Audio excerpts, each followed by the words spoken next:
Hey! Tambala na! At eto na sila, ang nag-iisang masugid na tagahanga ni Nicole Yala. Chris Chuper! Kasama ang nag-iisang die-hard fan ni Chris Chuper. Nicole Yala! Mula sa Mahiwagang Burnay. Ang kwento.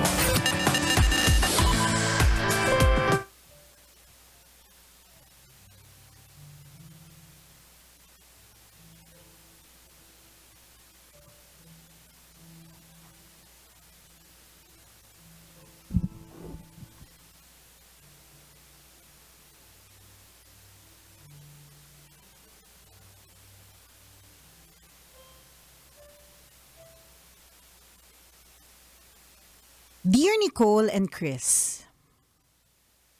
itago nyo na lang ako sa pangalang Sandra, 29 years old at isang account executive dito sa Ortigas. Sumulat ako para humingi ng payo. 10 years kong boyfriend si Jared Tambalan. Noong nagsisimula kami, walang-wala si Jared. Bagong pasok sa workforce, hindi lang siya sa salat sa pinansyal at material na bagay dahil bago pa lang nagtatrabaho. E nangangapa din siya sa buhay. Hindi sigurado sa mga desisyon. Walang malinaw na career path. Kabado sa mga challenges sa opisina. Hindi alam kung paano magsisimula. Malayong-malayo sa akin si Jared Tambalan. First year college pa lang kasi ako, working student na. Ang hirap magtrabaho sa fast food kaya nang magsimula akong mag-opisina, sisiw lang ang lahat. Hasang-hasa din ako sa pakikihalubilo sa lahat ng klase ng tao. Honor student ako when I graduated kaya magandang kumpanya ang napasukan ko. Maayos agad ang sweldo. Kaya naman, binitbit ko si Jared. Ako madalas yung sumasagot sa mga dates namin. Ako din yung naging sandalan niya kapag pagod na siya. Kapag nalilito siya sa mga bagay-bagay na may kinalaman sa trabaho, pinag-uusapan namin at binibigyan ko pa siya ng payo. Together, pinagplanuhan namin ang kinabukasan niya. I helped him build his career from the bottom. Nagbunga naman ang lahat ng pagsisikap ni Jared. Sales manager na siya ngayon. Magaling na sales manager. May bahay at kotse, may magagarang gamit, may ipon. Yun nga lang, after 10 years of being together, nagkahiwalay kami. Niloko niya ako at girlfriend na niya ngayon, yung babae. Tambalan, hindi ako yung tipo ng babaeng naglulupasay sa sahig at umiiyak kapag broken-hearted. Kung hindi mo nga ako kilala, hindi mo mahalata. On the outside, maayos ako. Pero deep inside, sumasabog ang buong pagkatao at kaluluwa ko. Nawalan ako ng gana sa maraming bagay, pati sa trabaho. Nawalan ako ng focus, nawalan ng pera. Dahil pinili kong maging magkaibigan kami ni Jared, alam niya kung ano ang nangyayari sa akin. Pinautang niya ako recently. Saka ko na lang daw bayaran kapag kaya ko na. Tambalan maliban na umutang ako sa kanya. Hindi alam ng bagong girlfriend niya ito. Micro-cheating ba ito? Ang saklap lang na ako na nga yung niloko, ako pa ang nag-aalala kung mali ang ginagawa namin ng ex ko. Salamat sa inyong payo. Ang inyong tambalanista, Sandra.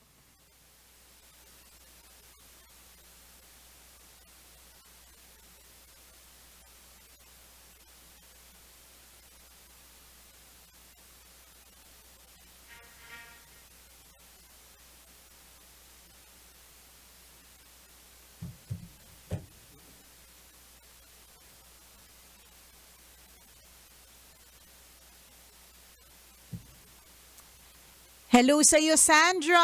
At maraming salamat for sharing your feelings sa pag-entrust ng iyong nararamdaman sa tambalan. Nagkamali ka lang sa pinagsabihan mo kasi mahilig kami magkwento ng iba. Yan. Charot! Mga chismoso Mga at chismoso. chismosa ang iyong pinagsabihan. Sa true lalo. Mag-ingat din po talaga sa mga kinikwentuhan. Kasi hindi natin alam. Baka mamaya ang kinikwentuhan mo na yan. Nako. Nako, makakadagdag Correct. kapahamakan Sa sa'yo. true. Traidor pala. Nako. Anyways, kaya medyo lumihis ako. Kasi medyo lihis din pala yung kwento. Kasi parang, so ano ang issue mo dito? Yung nangutang ka? O yung issue mo ay hindi mo pa rin siya makalimutan? Parang wala namang Hindi ganun, mo no? directly sinabi sa Oo, story mo. Correct. Parang walang ganun. Pero ang issue mo is, kasi ang title ng Maywagang Bornay is micro-cheating. Okay. So parang, kaya naisip ko, parang ang magiging focus is kung paano nagkaroon ng micro-cheating or kung paano nag-cheat yung jowa mo sa'yo. Pero hindi pala. Parang kwento ng chismosa, di ba? Kulang-kulang, Correct. sobra-sobra. May dagdag, may bawas, ganun. Oo. Okay, so kung ang issue mo ngayon is micro-cheating ba yun? Sa tingin ko naman hindi. Kasi, Hindi. kung ikaw yung, kung utang naman to talaga at alang-alang sa pinagsamahan at dun sa mga help na binigay mo sa kanya noon, di ba? I don't think there's anything wrong with asking for help also. 'Di ba? Correct, So, correct. yun lang. Hindi siya micro-cheating. Hindi naman may ginagawa ba kayong masama? Wala. Well, lagay lang natin yung sarili natin sa sitwasyon niya na halimbawa yung inutangan natin yung ex natin, partner. Kung anong mafe-feel ng mga partners natin. Adi okay. Okay kasi Kami kakainin kami pareho. sa true, 'di ba? Oo. Kasali ka din dun eh. Mag-benefit ka din. Pag Oo. nakapangutang tayo kahit sino pa man yung inutangan natin, Tama. di ba? Meron tayong pambili ng bigas. Correct. Di ba? Gagawin mo pa bang issue yun kung kumakalam na yung sikmura nyo, nangungulit na yung landlady nyo kasi wala kayong pambayad sa bahay, nakadiskarte na yung asawa mo. Pinaalis na nga kayo actually eh. Tapos yung mga Yes. anak mo nagiiyakan. Issue mo pa ba kung kanino niya nakuha? Tama. Mas ako para sa akin hindi naman mali na mula dun sa ex na concerned, 'di ba? Mas mali kung nakuha mo yung perang 'yan sa maling paraan. Yes. 'Di ba? Nagnakaw, may ginawang Tama. masama para lang makakuha ng pera, nagkaroon ng mga illegal na transaksyon, 'di ba? Yes.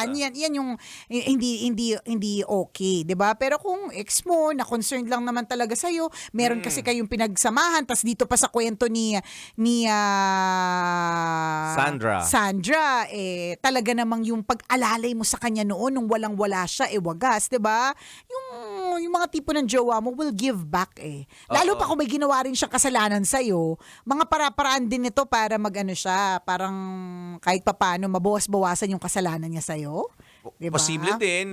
Alam mo, ikaw naman nakakaalam eh. Ikaw yung nakakaalam ng tunay mong nararamdaman. Correct ka. Tunay mong ano yung tunay na nasa sa isip mo. Yeah. Kasi kami pwede namin, ang magbabase lang kami sa sinulat mo, pero ikaw talaga yung nakakaalam ng totoo. Yung pangungutang mo ba is purely pangungutang? Correct. O may kasama ba Or- itong katulad ng kwento na may wagang Bornay kahapon na may Oo. kapalit? Correct. Oo. Kasi para ikaw magbigay ng title ng micro-cheating. Correct. Ibig sabihin nun, may ginawa Yes, at or the may back of ganap. your mind, 'di ba? Sinasabi niya na may ganun kang intensyon. Kasi kung wala naman at mangungutang, edi ang title lang storya mo utang. Correct. Utang sa ex. Totoo. Okay lang bang umutang sa ex, 'di ba? Oo. Parang ganoon. Pero yung buong kwento, kumbaga yung doon lang sa dulo yung micro-cheating ba ang tawag dito? Tama ba na umutang ako sa ex ko? Yun yung bandang dulo Pero mga 3 paragraphs, lahat tungkol dun sa boyfriend mo dati. Tama. 'Di ba? So kaya medyo naguluhan ako. Kaya parang pang-chismosa yung kwento. May bawas, may dinagdag. May something may hindi tama, ganun. Totoo 'yon. May missing link. Correct. Oo. Dapat alam mo sa sarili mo kung ano yung tunay mong intensyon, bakit ka nangutang. Sana, Feeling ko baka pure nga, utang lang correct. talaga. Baka nga may ganun. Tsaka bakit kasi affected ka? Sabi mo, mukha ka lang masaya pero deep inside, Oo, nagluluksa ka. nagluluksa ka. Pero siguro kasi partner, dahil nga sa sunod-sunod na nangyari. Because of what happened, na iniwan siya, nagkalukuhan, gano'n, na everything went downhill. Pero ang kagandahan naman po sa buhay, kahit na may mga times na pababa po ang buhay natin, may pag-angat din naman. Correct. Pero kailangan may pagtulong sa sarili. So siguro baka kaya mo rin ba tinatanong kung okay lang na umutang sa ex? Kasi dapat sa iba na lang para talagang zero transaction na kayo, para makamove forward ka na talaga. Siguro ganon. Pero wag nating isama yung word na micro-cheating kasi parang feeling ko, ibang topic siya. parang iba siya eh. Baka nag-micro-cheat hanggang naging macro-cheat, hanggang naging cheating na malala yung boyfriend mo sa'yo. Kaya ganon na lang katindi yung parang pagdurugo ng puso mo sa sabog na damdamin mo. Baka ganon. Pero yung utang-utang na part, Wala kami nakikitang mali doon. nakikita Kahit kasi dun kanino eh. pwede kang humingi ng, Correct. ng tulong. Oo. Diba, kung magiging issue ito sa partner mo at sinasabing, dapat sa iba ka na lang nangutang at hindi sa kanya, tawag doon ego. Diba, nangangailangan na nga kayo, arte Correct. ka pa ba? Arte ka pa ba? Huwag ka nang umarte, Oo, may nangangailangan pa-pride kayo. ka eh. pang ganyan. Sa true, minsan yung pride na yan, ako, yan yung mga dahilan kung bakit hindi nakakakain ng mga tao eh. Parang kaartehan, yan din yung dahilan kung ba't hindi mo nagagawa yung mga bagay-bagay. Tama. Diba, kaya mo naman, pero umaarte ka lang, parang kailangan dumagdrama muna ako arte-arte, tapos hindi mo kinakaya, ganon, So diba? yan, ako sa buhay ng ito, bawal lang hindi kinakaya. Dapat lahat tayo astig. Oo, Dapat diba? lahat tayo lumalaban Correct! sa buhay. Parang Arena Plus, mga kabisyo, mga kastigan. Ako, isa na namang araw ng mga exciting na ganap sa work, sa bahay, sa kalye o saan pa man. At mas gawin pa nating exciting at astig na astig ang araw mo gamit ang Arena Plus app. Dahil sa Arena Plus, astig ka sa sports. Ang Arena Plus ang tinanghal na Best Sportsbook Operator for 2024 ng Sigma Asia Awards. Ito talaga ang magpapabago sa paraan mo ng pag-enjoy sa mga paborito mong laro. Ito ang astig sa Arena Plus. Hindi mo na kailangan pa maghanap kung saan-saan ang mga latest scores and results sa mga inaabangan mong laro worldwide. Dahil sa Arena Plus app, kumpleto at always updated na. Yes. Kasama sa mga exciting na games ang PBA, NBA, PVL, soccer, basketball, volleyball, boxing at marami pang iba. At syempre, pwede mo ring masubaybayan na ang mga live games ng local at international sports properties sa aming web-based or mobile applications gamit lang ang inyong mobile device. O diba, all-in-one na, anytime, anywhere pa. Ang Arena Plus ay license ng Philippine Amusement Gaming Corporation o PAGCOR para masiguro na legal at secure ang gaming environment ng ating mga users. At dahil gusto naming astig ka, kabisyo, astig rin ang mga official endorser ng Arena Plus. Kaastig mo ang Pinoy basketball sensation sa mundo ng PBA. Siyempre, nandyan si Scottie Thompson at ang Pinoy pride na umaariba sa mundo ng NBA. Ang phenomenal film basketball star na si Jordan Clarkson. Kaya naman gawing astig ang gaming experience mo with Arena Plus app at sabayan pa ng pakikinig ng official jingle na Halina sa Arena performed by the one and only Glock 9. Ang Arena Plus ang official sponsor ng PBA, PVL at Gilas Pilipinas. Download Arena Plus app now in the App Store. You can also watch it on arenaplus.ph. Arena Plus, astig sa sports! Gaming is for 21 years old and above only. Keep it fun. Game responsibly. So, ganon. Sa buhay po natin, kailangan astig tayo. Walang hihina-hina. Correct ka. Kasi okay lang nga, hihina-hina, iiyak-iyak, ng panandali. Kailangan bangon ulit. So kung ikaw, Sandra, tanggalin mo na yung micro-cheating na naiisip mo, ang mas mag-focus ka na lang is kung papaano mo ba i-rebuild ulit ang sarili mo. Papaano ka ulit babangon, papaano ka ulit magiging astig. Ganun. Ikaw ba nakautang ka na sa ex mo? Hindi. May ex ka na ba na nangutang sa'yo? Oo naman. Oo Naging din. issue ba ito doon sa current niya? Hindi ko na tinanong. Sabi niya, Diba, kasi ni Cole Yala, teka, mapera na to. Sabi ng mga ex nito, mautangan nga. Hoy, sa pinautang mo. mali kayo ng pag-aakala. Huwag ganun ang statement, partner. Sabi niya, dati Baka lang may nagtrabaho mangutang. to sa opisina. Sakto lang kita niyan, alam ko yung kwento nito eh. Oo, tapos nung naging DJ ka, sabi niya, mautangan nga. May ganun ba? Walang ganun. Wala pong ganun. Wala pong mangungutang. Sa mga ex ko po na nakatutok ngayon, wala pong mangungutang. Mali po yung mga paratang ni partner. At saka may asawa na po siya. Oo, So totoo. lahat ng nakasilid po. Nakasilid na po. Oo, bawal Bawal buksan. Ganun, 'di ba? Hindi Ano ba yung second mong kung umutang ako sa ex, hindi. Oo, naging issue ba ito sa current nila? Hindi. O niya? Hindi, Ang dami pala nila hindi na siguro tinatanong kasi I think yung dapat i-focus on is the help that it's giving to the person. Yes. Yun na lang dapat, yun. Kasi ego talaga yun pag Oo. ginawa mong issue, yung pangungutang ng partner mo sa ex niya. Pride yan, pride. Kung nangangailangan kayo ng pera at may tumulong, mapa-ex man yan o hindi, magpasalamat ka na lang. Basta siguraduhin mo lang na yung ex, wala naman talagang vested interest. Ibig Oo. sabihin, wala siyang, kapalit nito, alam na this, ha, yung history natin, di ba? Na-miss ko dati. Correct. Alam mo na yung mga ganapan, di ba? Alam mo na kung saan ang tagpuan, di ba? Ganun na. Talaga yun, cheating na yun. Hindi lang micro. Cheating na talaga to the maximum level yun, di ba? Yes. So, doon tayo sa, okay, hindi na madaling makapangutang ngayon eh. So, nakatulong siya. So, hayaan mo na. Kailangan pa bang i-memorize yan? Basic! Muli ako ang kumikinang ina mo na si Nicole Yala. At ako naman si Cambio King Chris Chuper. Na nagpapaalala, walang matatag na relasyon sa malanding na determinasyon. Yun! Kailangan pa bang i-memorize yan? Love Radio. Basic!